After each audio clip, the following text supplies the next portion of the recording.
All right, man. We back. We back with it. Now, today we gonna be talking about episodes 4 through 7. I know I said I was gonna do 3 episodes at a time, but episode 6 just didn't end the way I wanted it to end off, and then I was like, let me just go to episode 7. So I was episode 7. And anyway, episode 4 pretty much opens up with, guess who? The orange-haired chick. That's right, the orange-haired male. And you know what? She actually says words this time. So it opens up with her on a boat, drifting out in sea. You know, she's not really going nowhere, but they got these other 3 pirates on a bigger ship. These 3 dudes see a ship and they're like, let's go check it out, because why? They pirates. Pirates gonna go check out shit. Now, once they get up all close, they end up seeing it's the orange-haired girl and they're like, ooh, it's a lady. And they start getting all, you know, kind of creepy. But she ends up playing into their, I guess you can say, their creepiest. Now, she's playing the whole damsel in distress vibe, and they end up, you know, buying it, of course. And she's like, oh no, I'm so tired. I need some water. Can you just lend me some water? And they're like, sure. But of course, they want to check out what's on her boat first. And what's on her boat? It's a treasure chest. And of course, it got nothing in it. So they got duped, and she ends up going up on their ship as they're crossing over on hers, and then stows off. Now, cutscene to Luffy and Zoro. They also on the boat after leaving the marine island, and they're also somewhat looking like damsels in distress. As they're drifting away on the ocean, they get to talking, and then Zoro's somewhat making fun of Luffy because he can't navigate for nothing, and he's supposed to be a pirate. Luffy talking to Zoro like, well, you on the boat with me too, and you also don't really know where to go, so we're both in the same boat. Literally. No pun intended. Zoro ends up talking about he's not really a good navigator because he was never really meant, you know, on the seas like that. But some dude left from his village, and he was trying to find the dude, probably his dad, because he looked like he got daddy issues or something like that.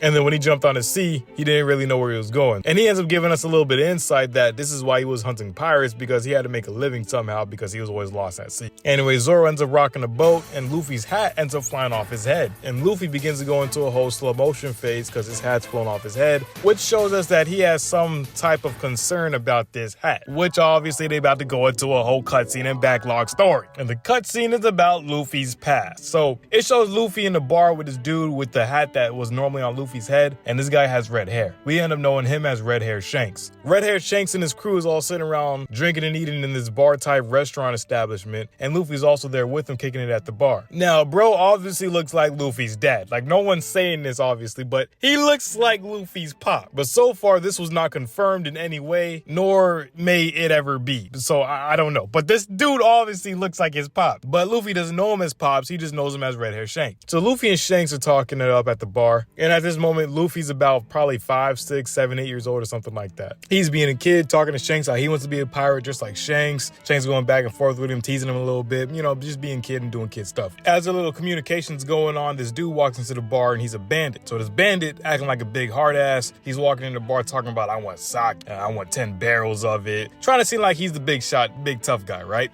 Shanks being such a kind of guy, Shanks is like, you know what, I got a whole bottle of wine right here. I'm gonna give it to you, bro, since you want alcohol so bad. He's just trying to calm down the situation a little bit, like Dida sitting down from him acting like an ass. Dude done breaks the bottle Shanks is trying to give him and acts like Shanks is like soft or something. Shanks being himself, you know, just being a nice guy. He's like, man, it's no deal. You broke a bottle. I'm gonna go ahead and clean it up. And then he just starts cleaning up the broken bottle that the guy disrespected him with. And then the bandit, he goes ahead and is like, since you like to clean so much, I'm gonna break up all this stuff on the counter and now clean that up. And then he's like, yeah, that's what I thought. Clean it up, you sorry loser. Something like that, and he walks out the bar. After he walks out the bar, his whole crew starts laughing and clowning Shanks like, dang, bro, he just did that to you. And Shanks is laughing with them like, yeah, man, that was suck. He did kind of bully a little bit. And Luffy's outraged, as anybody should be. Luffy's like, bro, you just gonna be like soft like this? You gonna be soft and just let this dude bully you? It doesn't matter how strong he look. You gotta fight back. Fight back, Shanks. And Shanks is like, man, it's just a little bit of wine he spilled. It's no big deal. And Luffy's pissed off. Since he's so mad, dude turns around at the bar and is like, you know, kind of pouting. But then we see him in the background eating. And at this point, we all know what he's eating. The devil fruit. This is how he gets devil fruit powers, man. So he's eating devil fruit, and then Shanks realizes at the last moment. And Shanks is like, bro, did you just eat the...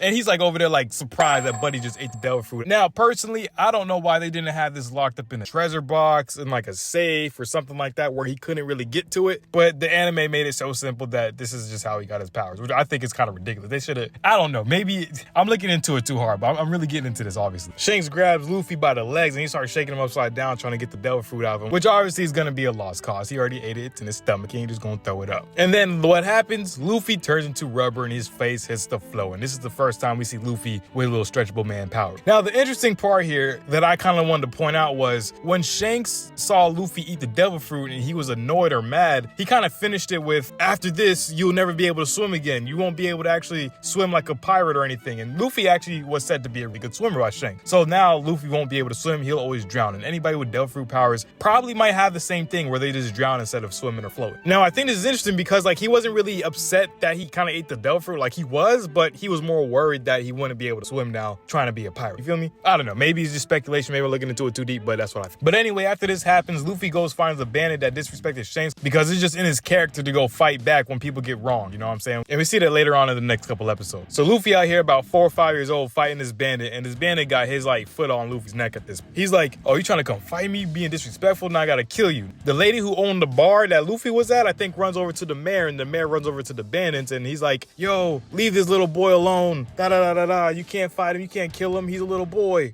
And of course, the bandits don't hear none of that. They're gonna slaughter Luffy just because they won't do it. Now, of course, who shows up? Shanks and the crew. Shanks sees that they trying to hurt Luffy, and he's not gonna stand for that because obviously Luffy's Loki's his son, and he's about ready to take bro out. Now, as Shanks pulls up all calm and collected, they have a little standoff, and then one of the bandits' men goes over to Shanks and puts a gun to his head. And Shanks starts pulling his man card a little bit, talking about, brother, if you gonna pull the gun, you gonna have to use it type stuff. He's like, if you gonna pull a gun on me, you better be prepared to use it because they're not just for show. And then one of Shanks' boys pulls up and puts a gun to the other buddy's head, and he unalives him on the spot. He didn't even think about it, he just pulled it. And he flattened Buddy on the pavement. The bandits see this, and they start trying to go in for the attack on Shanks' men. Next thing you know, one of Shanks' men pulls up because he's not gonna let nothing happen to the crew, and he takes out all the bandits by himself. Easy as pie. He don't even breathe too hard. After this, the main bandit head, he throws a smoke screen, then he dips off at Luffy. He pulls Luffy all the way out on the ocean, and guess what he tries to do? He just dumps Luffy in the ocean. Not knowing he just ate a devil fruit, he just did it because that's how he was gonna go ahead and try to just take him out. But the fact that he ate a devil fruit, we know he can't swim, so Luffy starts to drown. After this, a big behind sea monster comes, and I think he eats the bandit guy, and then right after he eats the bandit guy, he's about to eat Luffy. But then Shanks finds Luffy at the nick of time, of course, and then he ends up saving Luffy, but it costed him an arm. The sea monster done bit his left arm off, but Luffy was saved. And Luffy started crying, he's like bawling and everything. Shanks, your arm, oh no, la la la. And then Shanks is all nonchalant talking about,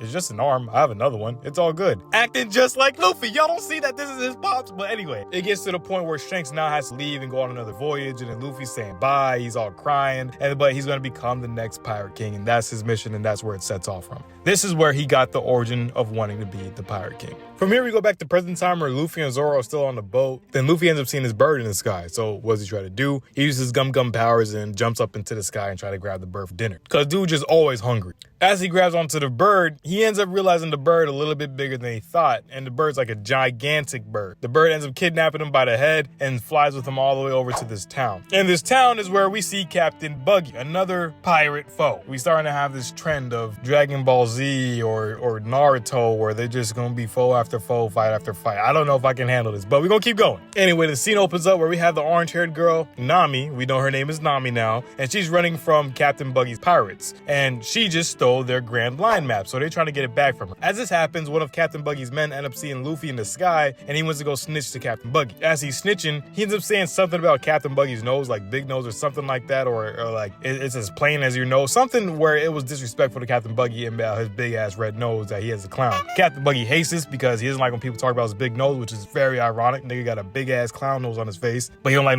when nobody talk about it. I guess he just didn't choose to put it on one day, or he was born like that. I guess I don't understand how that computes. But Captain Buggy ends up showing that he also has devil fruit powers, and he's able to chop up into pieces. So he's strangling this dude with his hands that aren't connected to his body, and Buddy's like levitating, but he's not really levitating. He's actually just getting picked up by the guy's chop powers is what he calls them. But anyway, Captain Buggy ends up shooting Luffy out the sky, and Luffy ends up falling right next to Nami. Now, this whole time, we're pretty much aware that Nami is really good at evading people and things and situations. So when Luffy falls right next to her from out the sky, she's one, surprised at the fact that he didn't just die from that fall, but two, she uses him as a decoy in order to get away from the guy. So she's like, oh, boss, what are you doing here? Trying to make it seem like her and Luffy are together, but obviously she's just using him to get away from the guys that are chasing, which worked. Of course, Luffy now has to fight the dudes that were chasing her, and he wins, and she ends up climbing on a roof and seeing the aftermath of him beating up the 3 pirates. She then jumps down to him, says, wow, you're really strong and tries to make it up to him by bringing him to some food because, of course, this dude's still hungry. And they go to a house. Now, Luffy's thinking this is her house, but it's not her house. And she's like, this isn't my house. I'm just here until the time being. Which means, once again, she loitering and just taking advantage of people's things. Like, she's a thief. She's a real deal thief. Always hitting licks. This is where she ends up telling her life plan, and that's to gather 100 million berries or something like that. She wants a lot of berries. We don't know why, but we know it's like an outrageous number, like 100 million. They somehow get on the topic of being a navigator, and Luffy's like, wow, you must be a really good navigator. She confirms by saying, yes, I'm the best damn one you'll ever see. And Luffy offers the position of being a navigator for the crew. She declines heavily because she hates pirates and she really despises them, and Luffy goes back to eating and saying, yo, loss. Now, the girl walks over to the window because I think she's thinking about leaving right now, but she sees a whole bunch of the pirates still looking for her, so she devises a plan to use Luffy as bait and take him over to Captain Buggy. So she tied Buddy up and he agreed to it like a dummy. From there, Captain Buggy appreciates her for bringing Luffy back because she also said that he was a thief of the map originally, which it wasn't, but, you know, this dude's a clown, so he's gonna buy anything. And they throw a little party in her favor. As they do that, he shows off his buggy cannon, and then he tells her to blow Luffy's head off with the buggy cannon. She doesn't want to because she doesn't want to stoop as low as pirates, so she declines, and then one of the pirates ends up doing it for her because he's impatient. Now she has to stop the fire that's on the thread that's about to blow the cannon right at Luffy, and she does that by grab it onto the damn fire with her hands and then stop the flame from off the little wick. After which something happens where Zoro somehow enters the scene, but that's not really important. The important part is Zoro and Captain Buggy start going at it because Captain Buggy realized that this is actually Zoro, the pirate killer, and it's going to boost his reputation if he takes the pirate killer out. Zoro chops Buggy up, but he thinks he chopped him up, but he really ain't chopped him up because you remember he has chop powers, so he able to chop himself up to make it look like he's chopped up. And then Captain Buggy shanks him in the side while he's not playing dirty. Zoro now got a big old cut on his side, and now they got to figure out how to get out of there because they can't really fight anymore and they got to escape. So Zoro musters up the last bit of energy he has and jumps underneath the cannon, points it at Captain Buggy, and starts to light the flame that already started to burn that Nami had put out. But the dumb part is they got to point it at Captain Buggy. He's over here being like, nah, don't point me, don't shoot. He had more than enough time to go jump out the way, but he doesn't jump out the way. Cannon goes off. They take Luffy that's in the cage right now and stuck, and then they go run off into the middle of the town somewhere. Zoro ends up dropping the cage Luffy's in by this dog, and this dog is just standing, just looking blank as heck. The mayor ends up running over to Luffy because Luffy was messing with his dog, and he's like, leave this dog alone. I forgot the dogs. We'll call him Puppers. Leave Puppers alone. He's just a dog who's waiting for his owner that's deceased. So Puppers obviously got some attachment issues onto this building. Nami jumps back in the picture, and she offers the key that Luffy was stuck in because she had deboed it from somebody, I guess, while they weren't looking. Before Luffy could grab it and open the cage that he's in, this dog swallows the key for no reason. Luffy ends up strangling him, trying to get the key back, but he doesn't get the key back. Zoro, having a big old wound, ends up not feeling too good, and he says he's gonna go lay down and sleep it off because that's just what he does, a regenerate or something. I'm not sure, but he goes to go sleep it off. Next thing you know, one of Captain Buggy's men, something the Beast Tamer or something like that, he wants to get a pat on the back from Captain Buggy, so he decides to go over to where Luffy's at and take them out, I guess. So he's walking the town streets with this big behind lion looking for Luffy, and he ends up finding Luffy in this cage. But he actually isn't looking for Luffy, he's looking for Roronoa Zoro, which is actually Zoro's full name. It's Roronoa Zoro, I think. It's kind of crazy, but